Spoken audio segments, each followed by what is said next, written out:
Welcome back, everybody, to another episode of Big Talk About Small Business.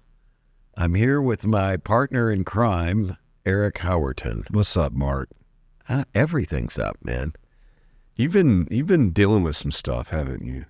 I don't deal with half the stuff that you deal with these No, days. dude. I really don't. No, there's no way. There's no way. You're the busiest person I've ever met in my life. Well, then I'm busy with a lot of small stuff that it doesn't make the kind of money your stuff does. I think that's the... I'm just spending money, man. I just spend money and time. Too. I spend so much money. I closed on this house that Sonia and I are going to move into in like 8 weeks. Yeah.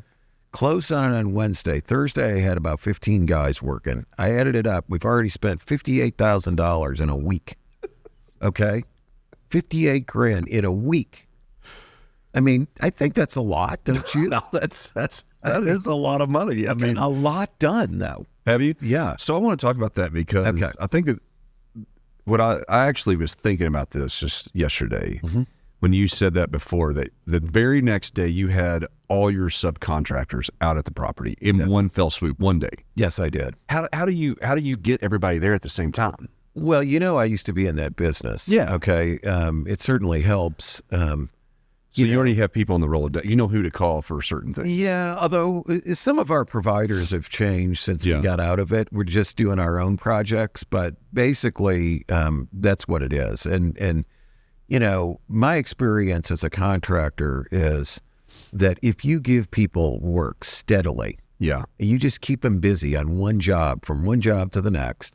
If you don't make them hard dollar bid, and if you pay the bill... What do you mean hard dollar bid? Hard dollar bid means like, I want you to do A, B, and C. What's that going to cost me? Okay. Instead of just letting them go to work and then give you a bill. Oh, that's you the go way I that work. way. That's the way I generally work. Wouldn't that put you in a situation where you're like, I mean, they might overcharge you or... It could, but then you never work with them again. Ah, yeah. Okay, the secret is they all hate bidding. Okay. And they're going to overbid it because they're all super busy. Sure. So the only way to protect themselves is to overbid it. I mean, renovations, you never know what you're going to encounter. Yeah. Things change. Every time my wife walks in or I walk in, we change something. Yeah, sure. You know what I mean? Yeah, you see stuff along the way. Yeah. And so I never make them hard dollar bid. I give them work constantly. And the other thing is they want to get paid immediately. Okay. So like yesterday, my painter's like, you think I can get $13,000 from you? I'm like, dude, you're getting ahead. You're getting ahead of yourself, okay? Right. But he's like, yeah, well, I got to buy buy the paint. Come on. We all had, accounts with the paint company. You go over there, you get the paint. They give you a bill at the beginning of the next month for the prior month, and then you got like 30 days to pay it. So you don't have to give me the bullshit about you're not writing a check for the paint. I know that. But I gave him the 13 grand anyway because I trust the guy. Yeah, yeah. And he will finish. Yeah. And, You're just trying to help him out. Like, keep it going.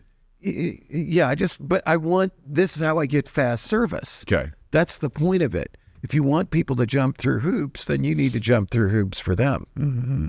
And recognize what they're going through. And so you already had all these people on Rolodex, though. Oh, absolutely. Yeah. So like nobody knew that I've never worked with. When you were closing the house, you already had these folks, and you said, "Hey, on Thursday, I'm going." Exactly. They were all lined up weeks in advance. As soon as I had a contract, I started calling them saying, "Get ready. This is the day we close. I need you to be there." Got it. And so everybody shows up. That's such a time saver right there. Because part of the problem with this stuff is the suck of time.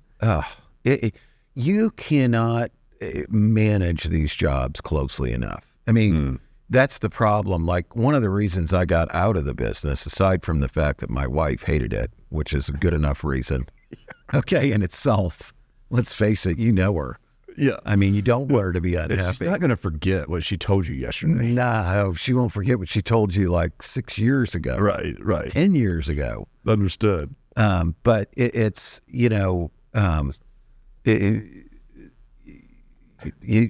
just the amount of supervision and detail and how things go wrong. I mean, it just amazes me the way people can mess up. And so if you really want to get a good job, and nobody's got really super detailed construction plans around here for anything that we do. I I mean, commercial jobs, you generally have a better set of plans because you got registered architects that have to do them to get a permit, and generally have better subcontractors, so it's a little different world. But residential, it's like filled with incompetent thieves, okay?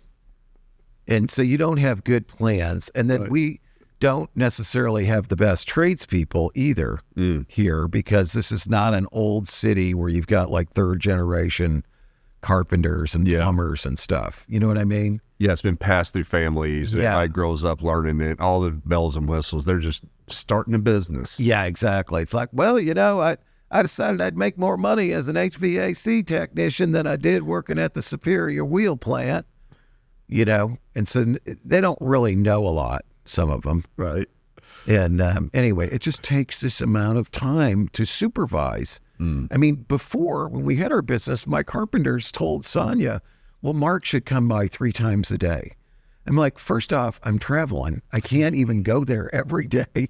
Secondly, I was like 3/4 time at the U of A, and I've got this other business that's doing, $5 to $10 million a year in revenue. I mean, I just can't. Yeah. There's only so much you can do. You can't full-time project manage your jobs. Yeah. So it just takes an unbelievable amount of supervision. And I could just tell you story after story, and even the simplest things, like we decided the shelf spacing in the pantry, okay? And then you come back and the guy is putting a 3-inch band on the front of each shelf. No other shelf has a 3-inch band, but a 3-inch band, what does that do to the shelf? It reduces the capacity of the shelves. Yeah. So nothing's going to fit in the shelves. You'll have 9 inches instead of 12 inches. Right. Now. So your cereal boxes don't fit in there.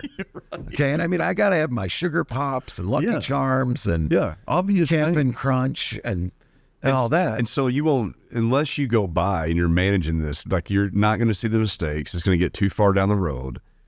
They're going to be painting it. Now you got to get the painters back over. I mean, it's just. Exactly. And then they get pissed because they don't want to rip anything out. Yeah. And it's horrible. So be there all the time, which means all your other shit is being compromised in a way because you're not devoting the time to it that you really need to. Mm-hmm. I know you've got a bunch of construction projects and stuff. I have stuff going on that side too. Yeah. I mean, it's been brutal. It's brutal. And it's good just to hear this from me though. Yeah.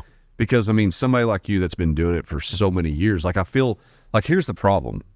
And I think that this would be good for listeners is that if you do start these projects and you're just trying to get something done, like you might have a good idea. Hey, I'm going to own my own business building. Yes. Because it might make good sense. Great wealth builder long term. Absolutely. Yeah. But you don't realize like when you start getting into that, like just the amount of just questions, and then you have to go get permits pulled for this and that. Right. And those final inspections from the fire marshal. Who's holding you up? Oh, bro. And then the city stamps the fire marshal stamp. Right.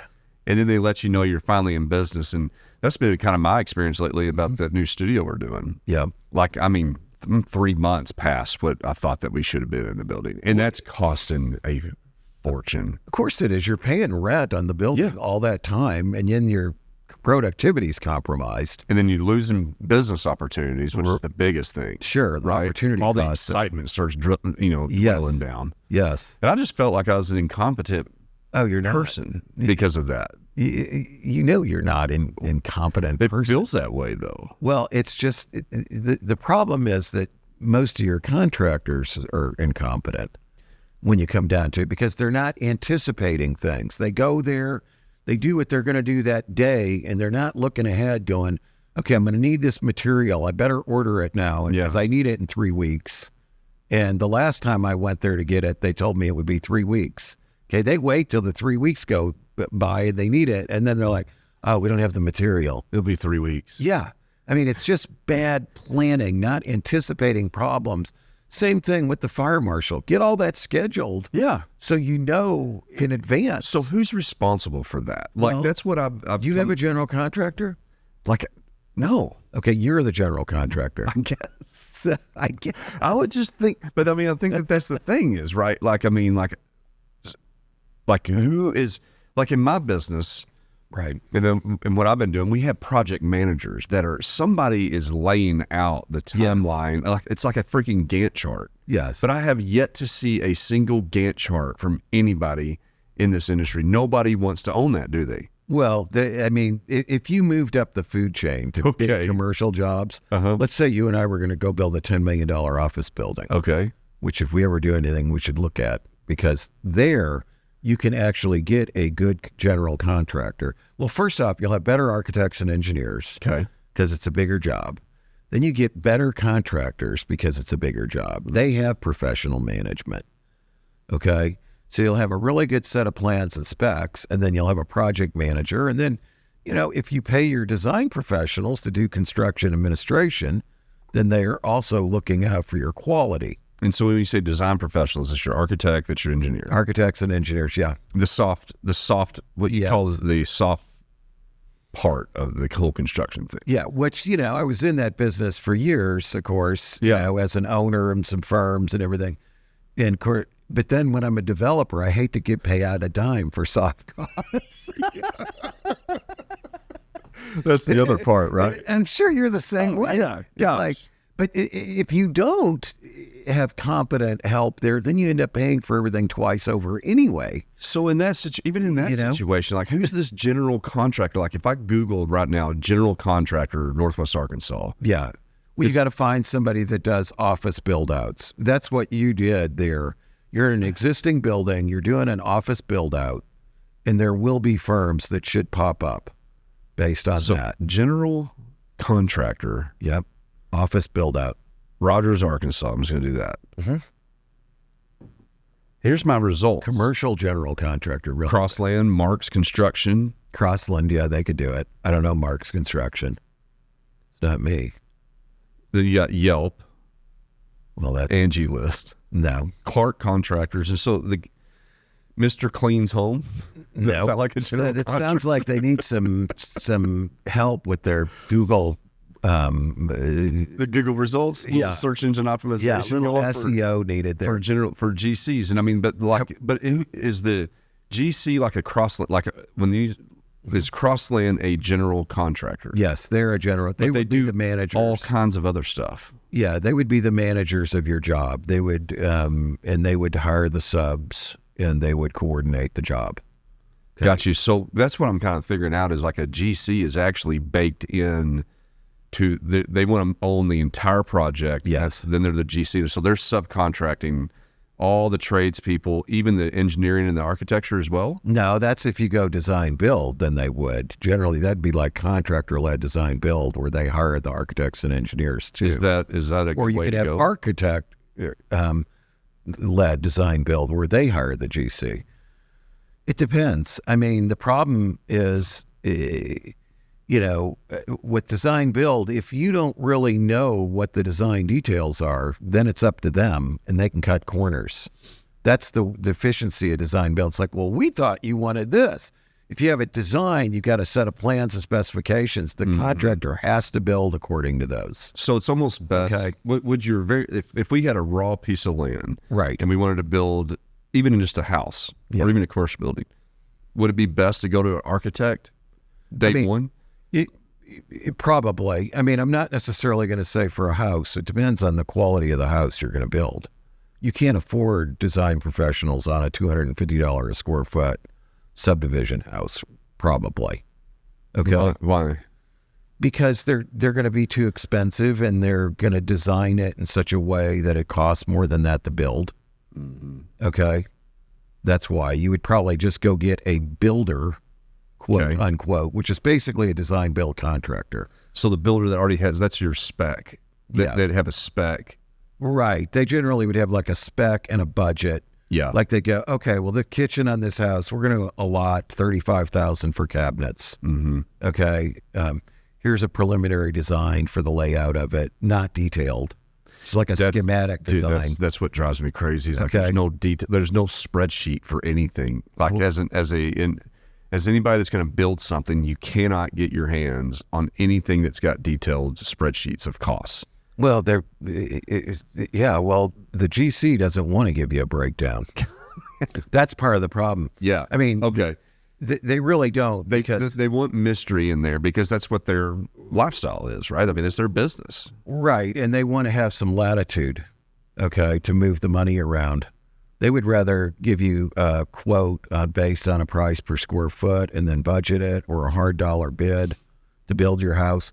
But let's go back to the office for a minute, okay, because I do think an office building, if you have a business, whether it's a manufacturing business or it's a business that needs warehouse space or it's a business that needs office space or retail, depending on the business and what your growth trajectory is, owning your own building or buildings can be a really great way for the small business owner to build wealth over time. Yeah. Okay. So instead of paying, let's say you've got a business that needs 30,000 square feet of office space. You can go out there right now in the market that we're in. You pay $25 to $30 a square foot for that, for good space per year. So if it was 30,000 square feet and you're paying $25, that would be $750,000. Is that right? Yeah, 30,000 square feet. You'd be paying $750,000 a year for rent. All right? Okay. So that's a lot of money, right? And you get nothing at the end. Right. You're giving it to somebody else. You're just giving it to them. Just make sure I did my math right on that. 30,000 times 25 is, is that 75,000? No, that's 750,000. Did you say 35,000 times? 30,000. 30,000 times 25. 750,000. Right. So $750,000 a year you're paying out. You got nothing to show for it, right? Yeah. So let's say you decided we're going to take a clean sheet of paper out. We're going to go build ourselves a 30,000 square foot building. Or better that yet, we're still growing. We don't want to build what we need right now. Right now we need 30,000, but we might need 50,000 in 5 years. So we're going to go build a 50,000 square foot building. We'll plan on occupying 30,000 of it, or 35 by the time we get it done and move in, and we'll rent out the 15 or 20,000. All right? So that's your basic problem, all right? So let's say you go out and find a piece of land you can buy for $2 million. Okay. And then you design a 50,000, you have your architects design a 50,000 square foot office building. You find architects who specialize in new office construction. Okay. It's a specialty. It's like any other professional service provider. And a lot of small businesses don't understand this. Right. But I know you've experienced it. You want a good attorney for M&A, and you hire somebody that only does that. You want somebody for real estate, you get an attorney who only does real estate. Yeah. Same thing with architects and engineers. Okay. I mean, sure, some of the biggest companies do pretty much everything, but they'll have a whole group that is dedicated to new office construction, all right? So we find those architects and engineers, we give them our basic program on what we want. We want 50,000 square feet. We want to occupy 30,000 of it initially, and 20,000 of it's going to be rented space. That impacts the design, obviously, right? Let's say we don't want more than 2 floors, because we know if we go too many floors, each one develops its own personality. Yeah. All right? Yeah. So we're going to do 50,000 square feet. We're going to get 25,000 of our feet on the first floor and 5,000 the second floor. The rest of the second floor will be lease space, or we do it the opposite way, right? So we get with our architects and engineers, we've got our site we pay $2 million for. Yeah. We've consulted them along the way. So they say, we think this site would be good for a 50,000 square foot building. All right. So it's not like we just bought the land before we consulted them. That's step number 1. Yeah. I mean, the zoning's got to be right. It's got to have a buildable area that's sufficient for this building because... So can we hang out there for a second? Yeah. Because that's really who do you consult with that? Like, I mean, so you need to engage. You really need to engage your architect and your engineer. Right. You find your team. Yes. To your point, that's specialized in this type of stuff. Yes, like the engineer would be somebody that just does like new commercial development projects. Yeah, so you go find them and you meet with them and tell them all your ideas and stuff, and they're going to charge you a retainer? It depends. They might charge you by the hour initially, or maybe they're willing to, roll that all into their fee just to give you some quick advice. If they're going to do any real work, they're going to charge you. Yeah, and so you get together that basic plan, and then you need to go find you a real estate agent that goes and looks for the property that you're wanting. Well, I was assuming in this case we already found some property. We thought, if we're talking about buying the property in the first place, absolutely, we'd get a good commercial real estate agent to find us a site that would support a 50,000 square foot building. Yeah, because the reason I was asking that is because there's zoning restrictions, all that kind of stuff. And if you're just somebody that's wanting to do this, like you don't know all this stuff. Right. The architects and engineers do know that, though. But then you got to find somebody that's going to actually go look for the property, because otherwise you're going to be spending all your time looking for property. Right. I was assuming in this example that we had a piece of property that we thought we wanted already. But you're right. I mean, the first place is a really good commercial real estate agent who understands your goal and what you're trying to do. Before we actually commit, though, we're going to get our AE team involved, right, to make sure it's feasible there. They would do a feasibility study, basically, to determine whether or not we can put that building on that site with the adequate parking, meeting all the requirements of lot coverage ratio, all this stuff. So I could go talk to the AE. We partner up. I tell them the vision. I'm paying them per hour. We develop up some preliminary vision. Right. Go to the real estate person. No. I'm not going to design the building before I have the site. The first thing is the site. But how are you going to know what site you want if you don't know what you're going to be building? Well, I'm going to have a general idea. I see what you're saying. But the last thing you want to do is have a concept design for a building and then look for a place to put it. You go the other way around. You get your site, and then you work on the concept for the building. So if you find your site, though, and then you start talking with your AEs and you're paying them, but then they find out that that site's not going to work. Then you're not going to close on it, and you're out the money. But that's what agents...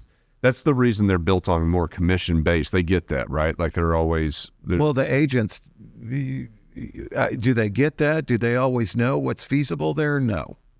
But a good one's going to have a really good idea. Yeah. Okay, but I'm glad you pointed that out and the flaw in what I'm saying. Start with the site, finding the site and getting your AE team involved with a basic program for what you're trying to do. 50,000 square foot building on 2 floors. Okay. How do you know? So I'd almost say like the first thing to do is to find you a good commercial agent. If like, in all honesty, if I'm starting from a blank slate and I got myself and a few other folks that were wanting to put money in this, my business is going, and I'm trying to find a new place for a studio. And I just got this idea. That's the motion I want to go, because I want to build wealth and I don't want to pay somebody else. Right. And to this concept you're talking about, I would go kind of have that idea, find a good commercial agent. Okay. Commercial agent's like, they seem to know their crap. And then at the same time, when they start looking, I might go find my AE. Right. And I may bring a meeting together with all Exactly. of them. Yes. Okay, cool. Yeah. And then now your agent's out looking, talking with some AEs. Right. And so you kind of got your team. Right. But you're going to be paying your AEs a little bit of retain or a month or a hourly payment, but not your agent. Right. I mean, you can find AEs that actually do site selection. Okay. So they'll go out and find all the sites that meet the criteria for what you want to do. If you have good planners, Are the planners part of the planners? team? Yeah, they're part of the AE. Which ones do they belong to? The architects or the engineers? They fit into both categories. And landscape architects. A lot of them are actually landscape architects. That are the planners. Those are the highly paid landscape architects. They don't do planting. They don't put shrubs around the building. They actually figure out what can be built somewhere. Really? Yeah. Where are those people at? Well, I had some of those as clients. They make a lot of money. Are they at the engineering? They work for developers. Sometimes they're in engineering firms. Sometimes they're out on their own entirely. Okay. So yeah, the good ones are entirely on their own. They don't want to work under the domain of engineers. How would you certify them? Landscape planner? You would say landscape architects / planners. Again, you're probably going to find a problem there. Okay. This whole conversation is a problem. Yeah. Which I think stumbles growth, right? Because you got some folks that are I'm doing a podcast studio. Right. It's not what you know. It's not your business. You got a business. But what I do know is in everything else on the planet, if I'm looking for something, I go to the Googles. I understand. And it's hard to find. Yeah. And people are going to be going to the AIs and the chat GPTs and saying, and asking these questions. There's nothing there. Ignorance is a huge part of the problem. The AE side, and they don't do a good job educating people. No, it's about how everything works. But I mean, you have yet another option. You could find a development consultant. Okay, where are those people at? There's one in Fayetteville, for example. That guy would help you with all this. I want to show you what I got for landscape architects and planners. Treescapes Unlimited? Nope. Not going to be the right people. Here we go. NSPJ Architects? I don't know. Zater? There are firms like CEI, which is predominantly engineers, but they would do that. Okay. Here locally. Yeah. Okay. Even like Harrison French, HFA. Yeah. They would do. My son-in-law works over there as a development guy for site planning, and he's a landscape architect. So if a small business person though walks in there and calls them, are they going to even entertain that? Because most of these folks in our area, we have another problem. You got the Walmart, JB right? It's like you're a one-off, dude. I'm not I think that there's a interested gap here, bro. There is. No, you're right. There is. You got to find some smaller firms. But anyway, let's get past that part, which is a big part of this. Yeah, it's going to come out that's right. Where the frustration is. Okay. So once we get our site and we get it under contract and we know that we can build what we want to build there, then the architects and engineers are going to design that fully, right? Okay. And they're going to prepare a set of plans and specifications. If we're paying them a full fee for this job, which let's say that's 6 to 8% of construction cost, just to throw a number out, of estimated construction costs. And let's say estimated construction cost for our building is $10 million. Okay. 50,000 square feet, $200 a foot, $10 million budget. 6% is going to be $600,000. 8% would be $800,000. Okay. That's a lot of soft costs, admittedly. Yes. But a good set of plans and specifications now allows us to put the job out for competitive bid. Okay. Which means we can then get general contractors. Normally the AEs would do this for you. They put the job out to bid to GCs who make a hard dollar bid on it. All right?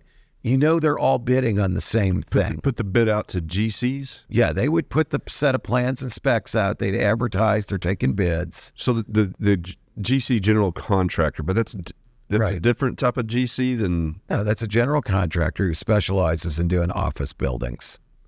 Because that general contractor knows all the subs, is a general... Okay, so right. But they're going off the spec. They're going off the AE plans. Correct. The plans and specifications are designed by the AE, so they're all bidding on the same thing. Okay. You know you're going to get the exact same product in theory from all of them. Okay. Okay? Yeah. Like it would say, like, use this doorknob, and it's got the part number there. They can't just suddenly go get a different doorknob without your authorization. Mm-hmm. All right? I mean, it's down to that level of detail. Okay. Yeah.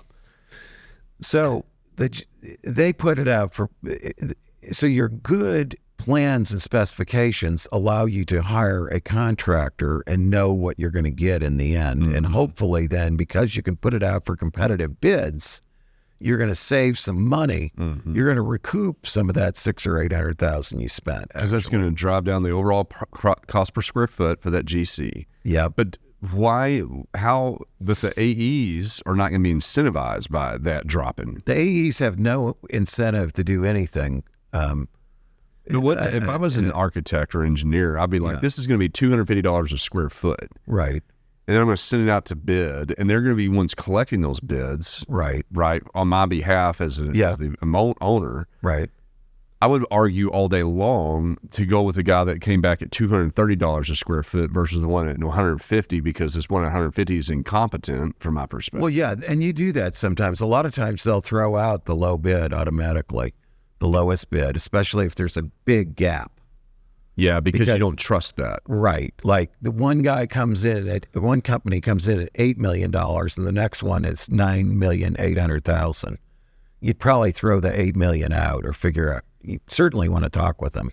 Yeah. Make sure they understood what they were bidding on. But make sure don't the AEs get a little hurt, the fact that, I mean, if you did go with a lower bid, well, it depends. Why the AE's getting paid. I mean, one way the AE gets paid is on a percentage of construction cost. Right. Other way is a fixed fee. They say to you, we're going to charge you $800,000 for this job. Period. The construction cost doesn't matter. Yeah. You see what I mean? Yeah. So that's a fixed fee AE contract. So that does happen like that. Yeah, well, because I just think about your typical behavior of anybody that's in business. I would much rather have, if the construction cost is higher, I gain from that. Like, it's better worth my time. Well, there are some firms that work like that. Mm-hmm. One of the firms I work with, we call it the bump. At the end of the job, the actual construction cost was compared to the budget. The fee, they've been billed the client based on the budget, okay, the estimated cost, but the actual cost, then they just gross it up by their percentage and send them a bill. All right. So, yeah, there are some firms that work like that. All depends on the type of contract you have with the AE.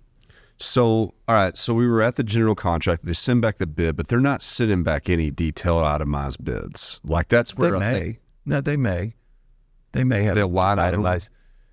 They may do it that way. Yeah, but they may not. They may just give you a hard dollar price, $9.8 million to build this based on these plans and specs. So they're detailed. So what's the control being scope creep like crazy? Well, then if you're going to change things along the way as the owner, then the GC is going to say, change order, all right? And they're going to gig you for that. In their contract, if you make any deviation from the plans and specs, then they want to be able to charge you a change order. What do you do about, let's say they stuck, so I'm thinking of this driveway I'm trying to freaking build. Okay. This whole mystery of how much labor it's going to cost, because we don't know until we start digging if we're going to be hitting rocks and all this other kind of stuff. And so I can't get my hands around a true cost of this thing. Well, no, you can't. Nobody's going to hard dollar bid that. Yeah.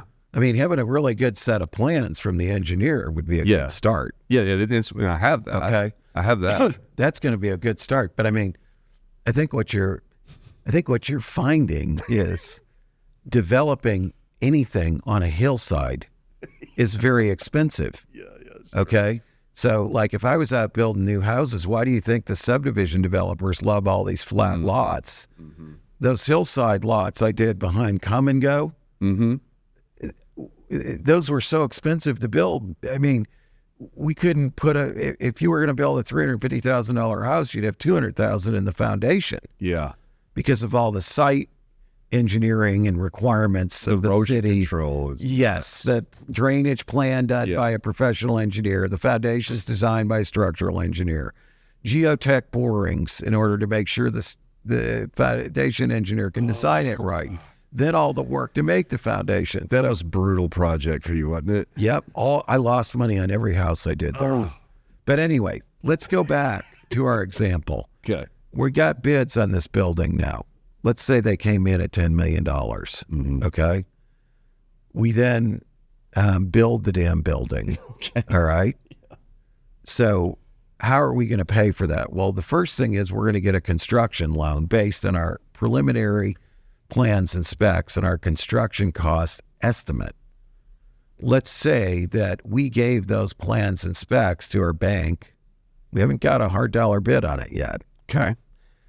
We give them to our bank, and our bank has an appraiser say, okay, what would this thing be worth? Mm-hmm. Okay, based on your lease that you're going to give yourself. Let's say you decide we're going to pay ourselves $30 a foot. This is really going to be great space. Yeah. All right, so we're paying ourselves $900,000 a year in rent. Okay. Okay. And we're going to rent the other 20,000 square feet for $30 a foot. Okay. So we're going to pick up another, let's see, 600,000. So our total rent income is going to be $1.5 million for this. Okay. All right. So now that goes to the appraiser, the commercial appraiser that your bank assigns to this deal. Okay. Okay.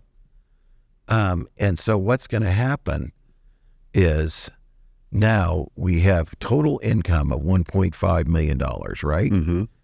So let's say this is not a triple net lease. Let's say for the $30 a foot, we're covering all the maintenance, utilities and common area, property insurance, snow plowing, whatever. All right. Mm-hmm. It's all rolled into the $30 just to keep this simple. Okay. So we're bringing in $1.5 million a year in rent. Okay. The bank is going to say, okay, the appraiser, let's just say we're going to give these guys 85% of that because they're going to have as a loan. No, just as income. Okay. We're going to allow this as income. Got it. 1.5 times 0.85. They got to pay property taxes, insurance, lawn care, painting, utilities on the common areas, lights in the parking lot, yada, yada, yada, right? They come up with $1.275 million a year net. That's what you're going to net after your costs, all right? Then how do they come up with a value? Well, they say this will be a Class A office building in Northwest Arkansas in a good town, Rogers, Arkansas, right? Now, it's not the same as saying Siloam Springs. Okay. That's 20 miles away. It doesn't have the same economic situation we have here. All right. Mm-hmm. It's smaller.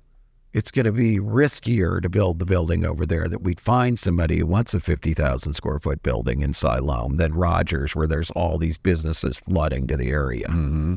That impacts what's called the that impacts the cap rate. Okay. The capitalization rate. So if it was in Rogers today, a Class A building, it's a solid market, right? Mm-hmm. Growing. Let's just say that you would have that the appraiser would allow a 6% cap rate. I'll explain this in a minute. Okay. Let's say if you were doing it in Siloam, though, they would say, no, that's an 8% cap rate. Okay. Because I'm going to show you the difference in value. So 1.275 at a 6% cap rate, 1.275 million a year in income after all expenses, and allowing for some vacancy from time to time, right? 85% of our $1.5 million. Okay. That divided by 0.06. That gives us a number of $21,250,000. Okay. Okay. Now, if it was in Siloam Springs, and I'm doing my 1.275000, and I don't know that this is what it is for Siloam, but I'm going to give a guess. That divided by 0.08, I get a number of $15,937,000. You see how that impacted it? Yeah. $6 million different value. Okay? Okay. Now, we know the land's going to cost more in Rogers, though. That's a big part of it, right? Yeah. So we're going to put this $10 million building, and let's just say, for the sake of our example, it's going to cost us $6 million for the site. Okay. All right? So we're going to have $16 million in this deal, right? To build it, buy the land and everything. Right. All right. Oh, and add the $800,000 for architects and engineers in there. We're going to have we're going to have $16,800,000 in it. Okay? Is that right? Yeah. Yeah. But 1.27500 divided by 0.06, that gives us a $21,250 valuation. 21,250,000 valuation. Take that minus 16,800. 16 million. Or 16 million, I'm sorry. Thank you. Yeah, you're welcome. 16,800,000. Now we get 4,450,000 left over. Okay. Okay? So it's going to appraise at 4,450,000 more than it's going to cost us. Okay. This is how developers make money. Okay. All right? What can we borrow on that? Well, they gave us an appraisal of what? What did I say? 1.275. What? Excuse me, 1,275,000 divided by 0.06. They're giving us $21,250 valuation. The bank will lend us 80% of that. 21,000 or 21 million. Okay. 21,250,000. The bank will lend us 80% of that on a construction loan. Okay. We use the construction loan to first buy the land, then to hire the architects and engineers, then build the building. Okay? 21,250, but they'll only give us 80% of that. Yeah. Okay, so that's $17 million is what they'll loan us for our estimated cost of 21,250 for the appraisal, not cost, appraised value of the building, post-construction. Okay? So would you have to come out any money against that then? If I could build this for $16,800,000, I would have $0 in it other than the interest carry along the way on the construction loan, which would be an interest-only loan. So for a period of maybe 2 years, I'm paying first interest on the lot, then I'm paying interest on the construction as we draw on the line of credit. Okay? So as an investor, if I was trying to build this, I would get you, myself, a couple other folks, and we're going to basically, our plan is to pay this interest, and we're all committed to that. If we have to, obviously. Well, you have to though, right? Because they're going to start charging the interest. We're going to get 200. If we did it for 16.8, we got 200,000 left over. It's going to help us pay our interest along the way for part of it. Not a lot. So you'd have money in the bank to pay the interest. We'd have some money, but yeah, ideally, I mean, most likely we're going to be coughing up the interest along the way. Yeah. Okay. Are you following this example? Yeah. Okay. So when it gets done, we move in, we lease up the other 20,000 square feet.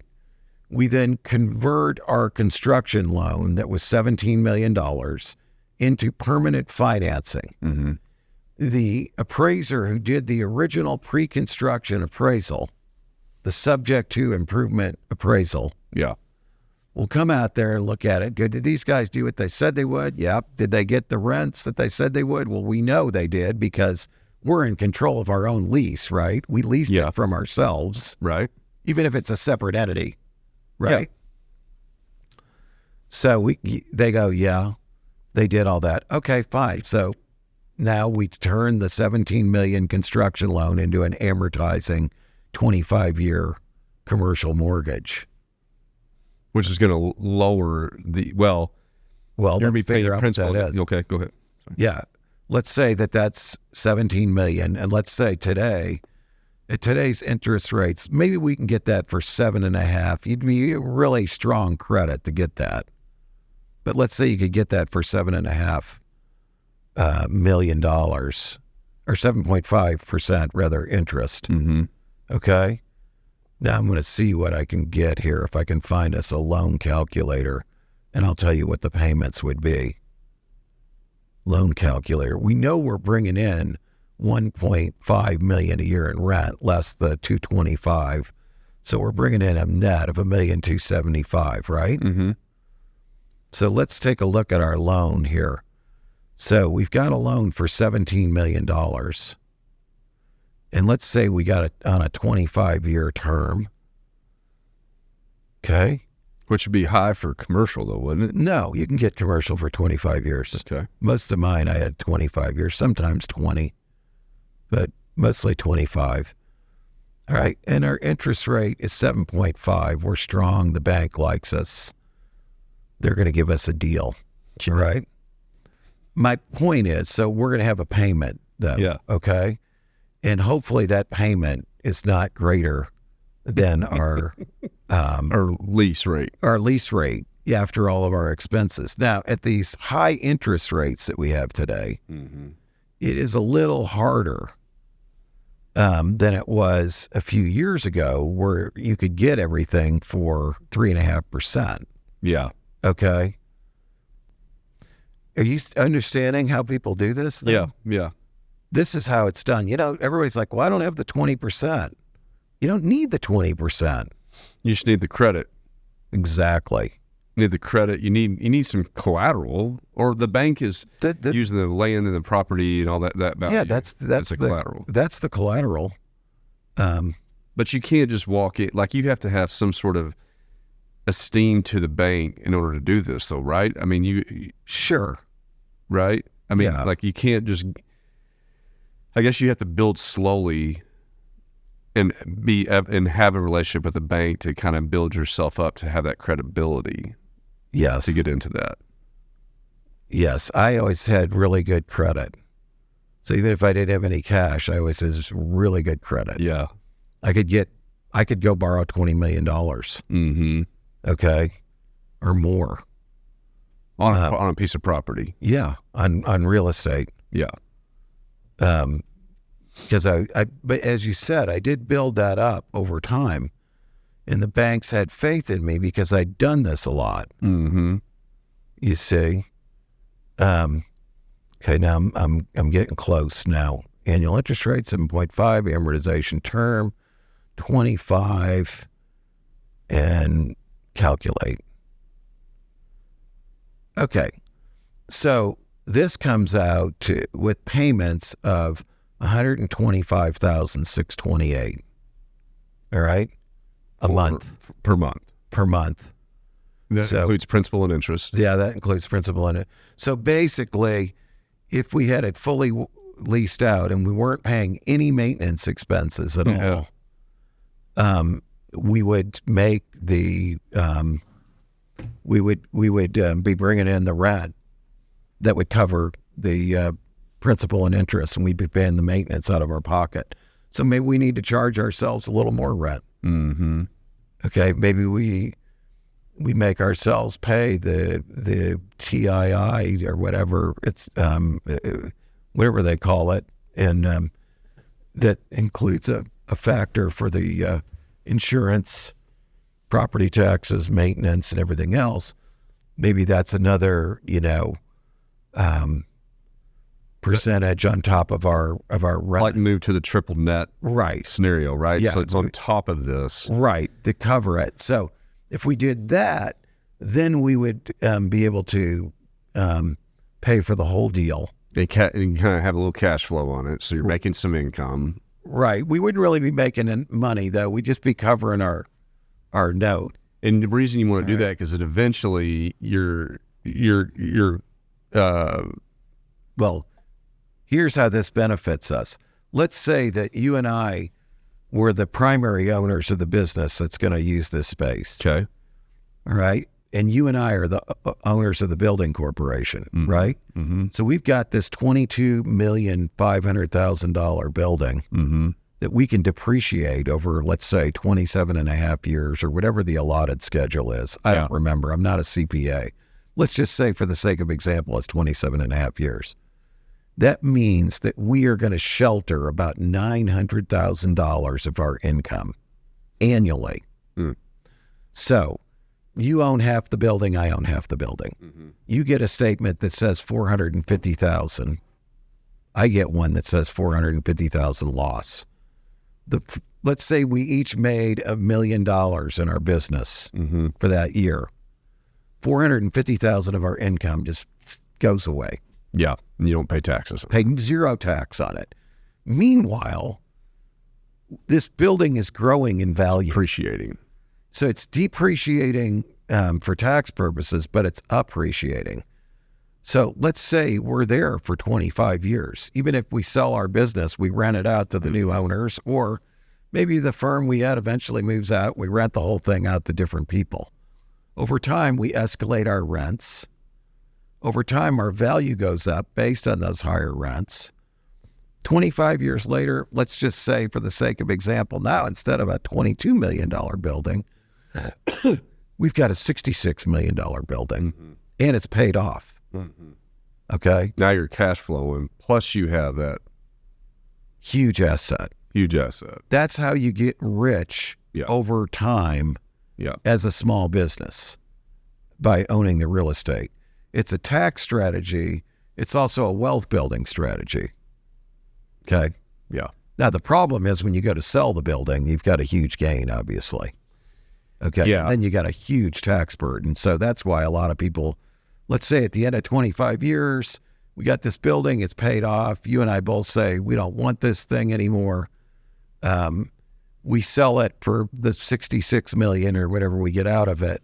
And we then take our money and we roll it into other things that are real estate related to save our That's your tax. 1031 exchange. That's your 1031 exchange. We don't want to show that gain, but we think apartments are great now. Yeah. So we're going to go buy 200 apartments in South Florida and have a property manager, or we're going to put our money into a REIT or some kind of a fund that allows us to claim a 1031 on it.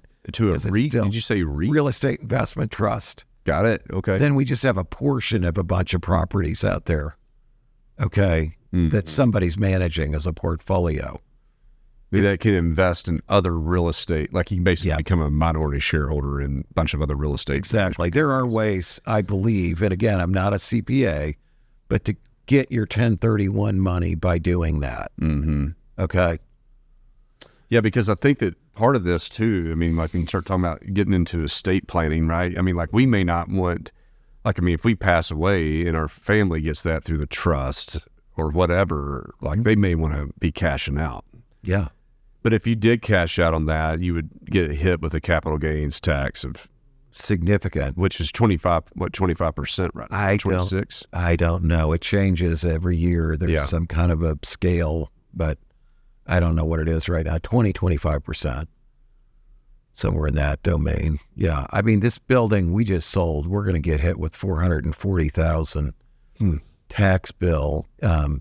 It's selling for 3.5, but its depreciated value is 1.8. So you take $1.7 million, I guess it must be over 20%. Okay. But in the midst of all this, I think the point of the conversation is this sounds great, right? Yeah. But you have to be the one that freaking manages this whole process. Like you are the one that's driving it. I mean, and you got to be all up in the middle of that business. Right. And the downside of it is, but again, if you're doing a project of this scale, you should be able to get decent architects and engineers and good general contractor that knows what they're doing. It's not like adding on to your house. Yeah, right. Where you got these guys, I got a pickup truck and I got a license. I'm a licensed remodeler. Lets me do projects up to 20,000, but I'm going to build your house. It doesn't matter. Okay, that's not. So, but I mean, on the big commercial side, I mean, I think there are. It seems like what you're telling us is that from an broader industry perspective, the pros are hanging out on the commercial side. Exactly.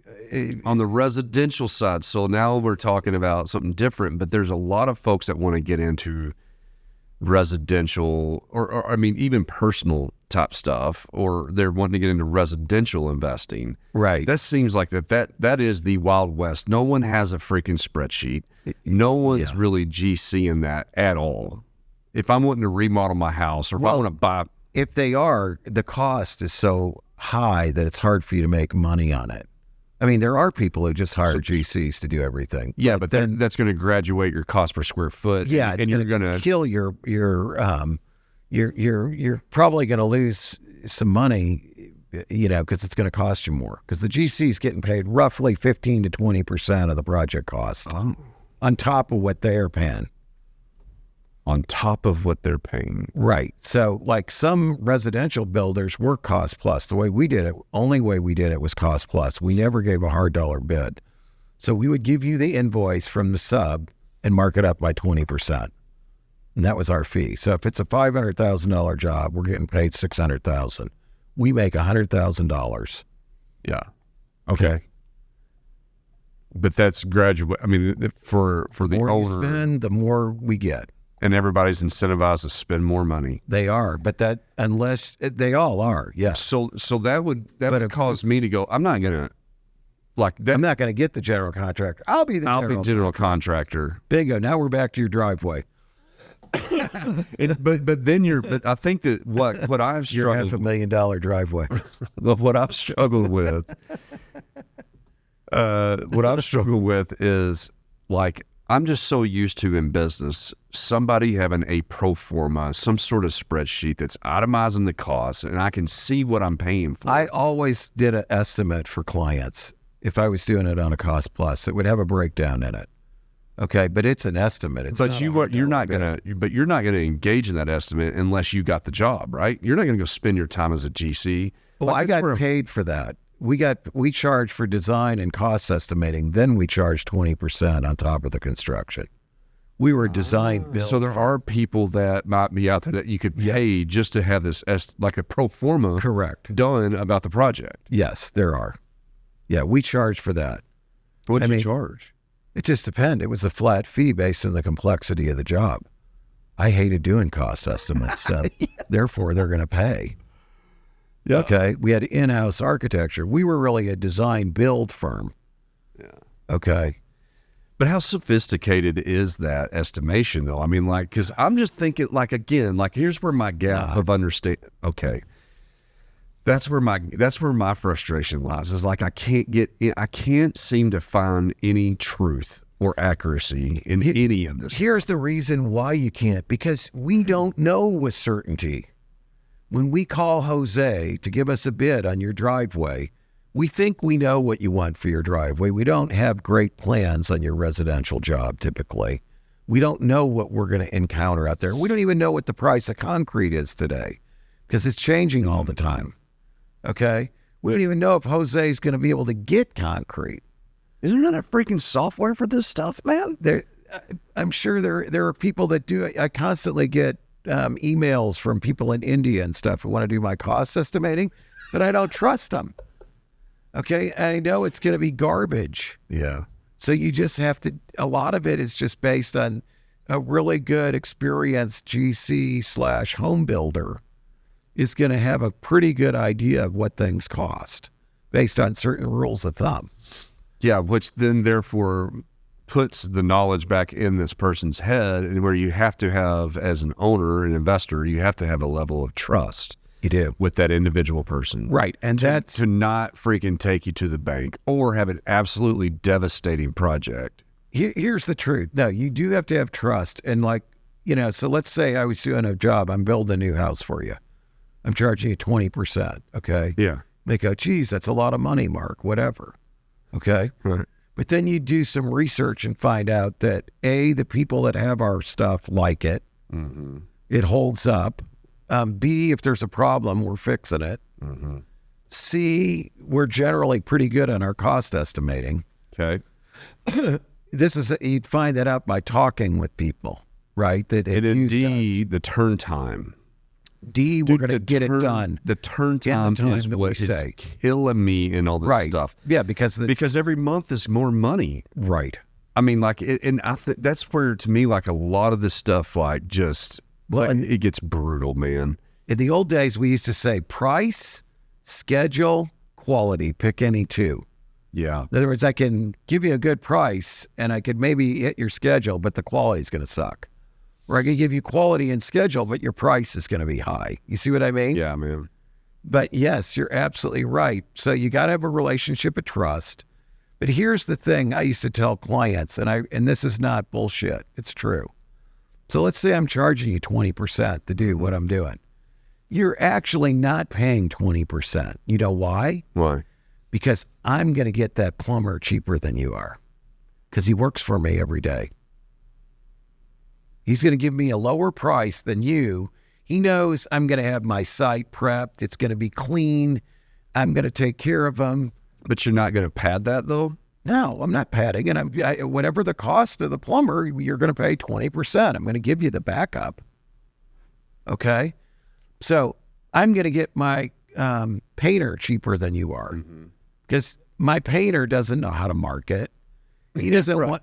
He knows I pay his bills. He doesn't want to work for other builders who screw up. He's gonna hook you up, right? In everything that he does. He's gonna. I'm just saying, in theory, like my roofer, I'm gonna get roofing far cheaper than you can buy roofing for, because the same guy's done 100 roofs for me, and he knows I don't jerk him around. Okay, so let's say of the 20%, maybe I'm saving you 10%. Now I'm only costing you 10%. Yeah. The other thing is I get to buy stuff cheaper. Why is that? I've got an account at the lumber store. If I pay them in 10 days, I get 2% off. Yeah.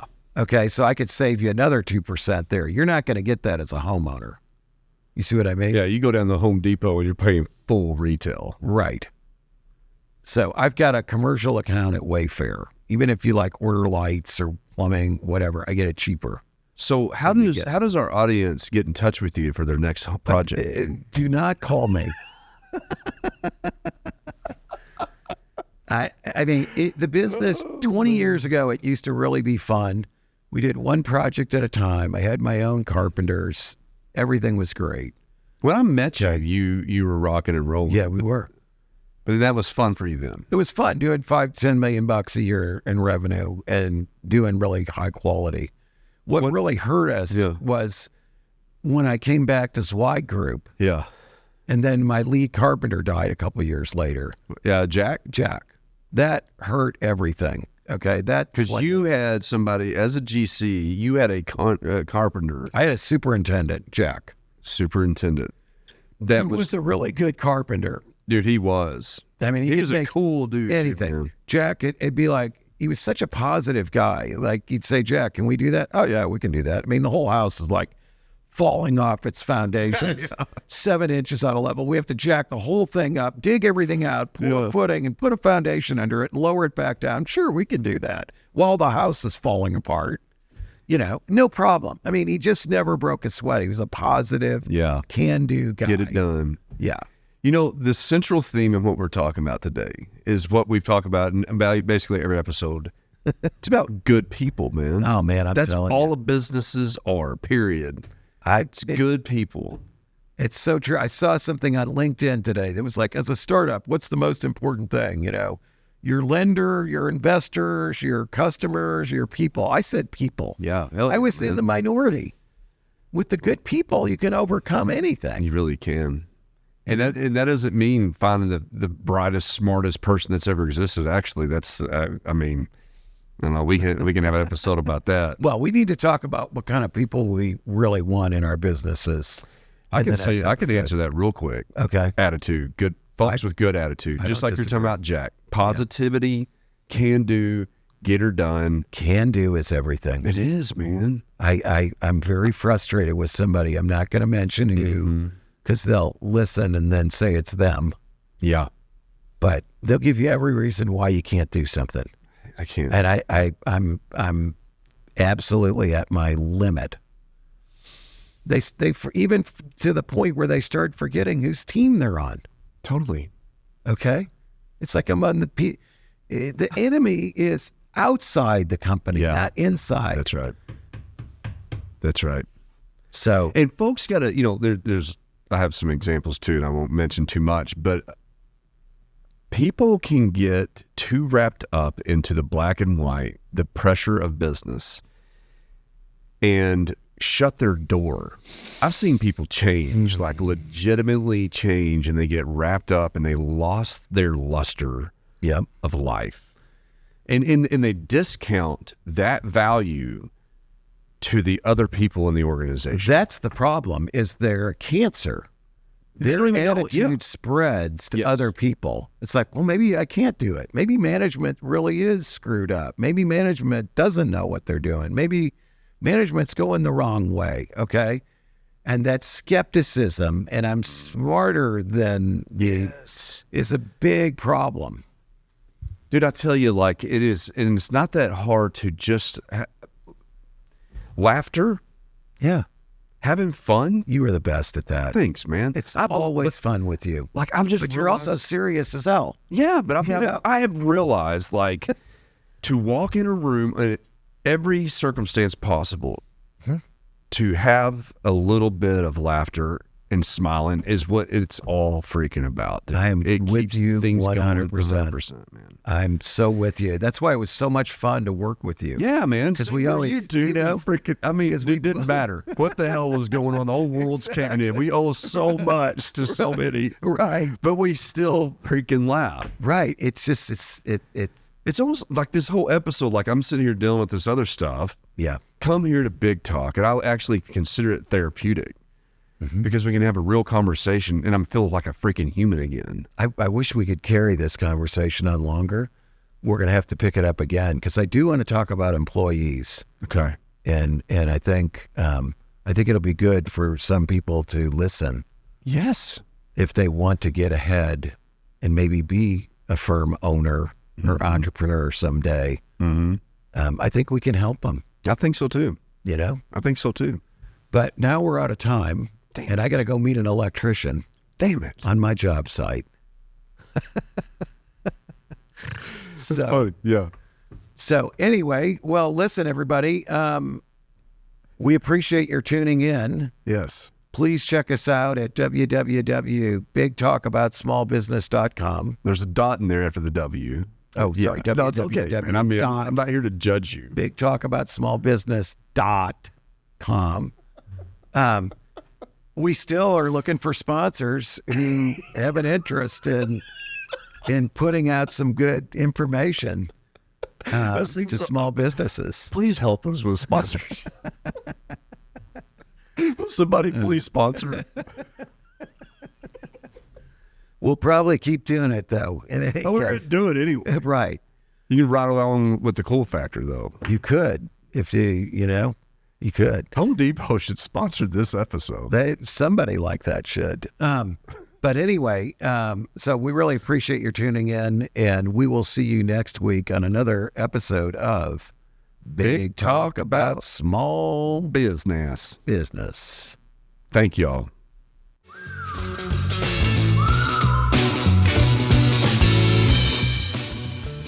Thanks for tuning into this episode of Big Talk About Small Business. If you have any questions or ideas for upcoming shows, be sure to head over to our website, www.bigtalkaboutsmallbusiness.com, and click on the Ask the Host button for the chance to have your questions answered on the show.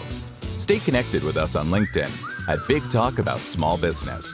And be sure to head over to our website to read articles, browse episodes, and ask questions about upcoming shows.